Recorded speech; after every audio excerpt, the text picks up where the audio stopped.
Dave already said, they usually point to Iran and the missile development in Iran, which is certainly worrying. I don't like the Iran to develop missiles as little as I like others to develop them or to maintain them. The Department of Defense in this ballistic missile review say that to counter these regional threats, they need to do the following, and again it's quotes: deploy the European phased adaptive approach. Now this is a word I think we need to learn.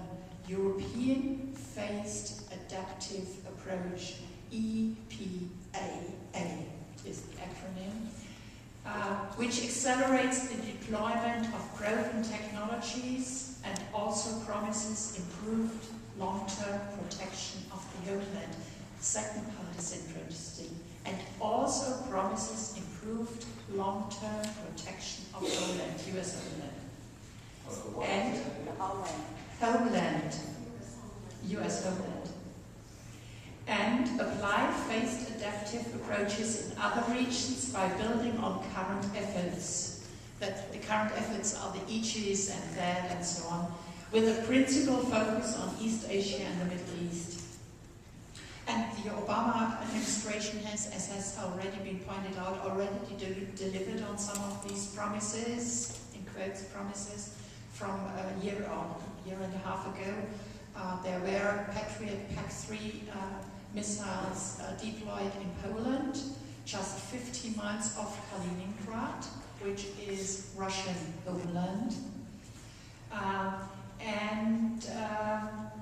It has also already been very successful in, and I repeat the quote, leading expanded international efforts for missile defense. In November last year, the North Atlantic Treaty Organization has been meeting in Lisbon, and the main task was to agree on a new strategic concept. The last strategic concept was written or agreed on in 1999. So now, 12 years later, they met again to discuss their future strategy. And I already found the title of this document very interesting. Active Engagement, Modern Defense. When you look at the document, you actually wonder what they understand with the word modern, because they say that basically they want to maintain conventional and nuclear forces, and in that they are also following the example of the United States, because Obama in Prague has been saying he wants a nuclear weapons-free world, and said as long as there are nuclear weapons in the world, the United States will maintain a strong nuclear deterrent. NATO does the same. They also, because NATO basically lost its reason for existence after the Warsaw Pact and the Soviet Union disintegrated, it was a defense alliance to defend each other in case of attacks. So now they have a vast collection of threats that justify the existence of NATO. And I know Agneta might go mad at me, but I just read them out to you, because I think it's crucial to understand why they want all these weapons and how they need to interfere with whatever harms their own interests. And by there, I mean your country and ours, NATO countries. Conventional threats including missiles, proliferation of weapons of mass destruction, terrorism, instability, conflict on NATO borders, cyber attacks, critical infrastructures that threat trade, energy, and prosperity. Our prosperity, not the others. Proliferation of new technologies, for example, laser technology, health risks, climate change, water scarcity, energy needs. That's all they are up to. Everything that defines basically our lifestyle and prosperity. In the new strategic concept, Agneta has already quoted that NATO NATO understands itself as a nuclear alliance as long as there exist nuclear weapons, but also they defined missile defense as a core element of our, NATO's, collective defense.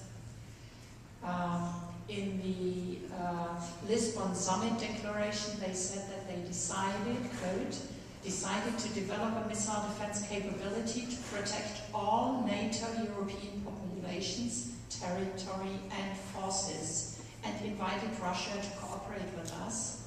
And, a further quote, missile defense will become an integral part of our overall defense posture. And I think actually that NATO needed a new clue, a new reason to glue it together. Missile defense is one, and very cleverly it also means that the European partners will get their part in funding it, because the US, you know, when it's our joint system, we will help the United States fund it. So Dave has already pointed out that it is to be done in different phases, and they have 4 phases. And this is interesting, when we talk about Russia, well, Russia is so worried, and you saw the picture he showed, that Russia says they are worried that the missile defense could decapitate them, which means that the United States could have a first strike attack, take out most of their nuclear weapons, and when they launch a second strike, a retaliatory strike, they wouldn't have many missiles left, but with the existing missile defense, these warheads could be taken down, which basically means the United States could attack Russia and not get any retaliatory warheads back on their homeland, as it is always called. Now, the 4th phase of this European phased adapted approach, it says capability versus potential ICBM threats, intercontinental threats, and that is, among others, Russia. It could be an Iranian missile against the United States, but it would also affect Russia, and that is foreseen